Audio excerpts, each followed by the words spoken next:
The Great Pancake Escape. Once upon a time in the small town of Snickersville lived a pancake named Pete. But Pete wasn't just any pancake. He was a super pancake.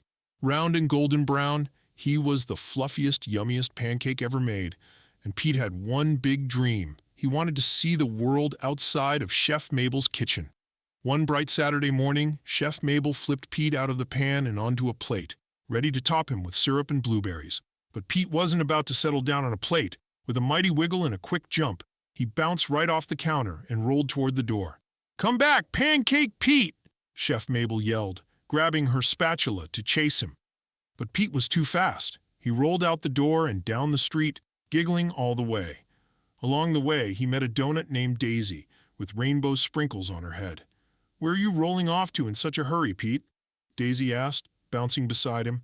"I'm off to see the world," Pete shouted back. "Why stay on a plate when I can roll and bounce and tumble through the town?" "Count me in," Daisy said, and off they rolled together. But as they reached the town fountain, they ran into Benny the Bagel, who was busy practicing his backflips. "Where are you two headed?" Benny asked, pausing mid-flip. "We're escaping Chef Mabel's kitchen," they replied.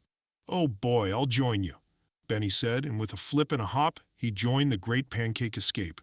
Before long, Pete, Daisy, and Benny were rolling down the hill, laughing and dodging trees. But just when they thought they were safe, Chef Mabel appeared at the top of the hill, waving her spatula in the air.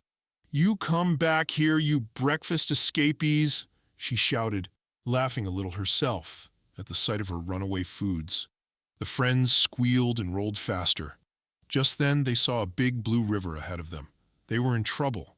How would they cross it? Luckily, floating down the river was Sammy the Sausage, relaxing on his back like a little meaty boat. "Need a ride?" Sammy called. With a cheer, the friends hopped onto Sammy, and together they floated down the river, waving goodbye to Chef Mabel. Pete, Daisy, Benny, and Sammy floated on to new adventures, and they were never eaten at breakfast again. But sometimes Chef Mabel would hear the sound of laughter drifting down from the river, and she'd shake her head, smile, and say, "I guess breakfast just wanted a bit of freedom." And so, the Great Pancake Escape became the town legend of Snickersville, and everyone would giggle whenever they saw an empty plate. Because who knew?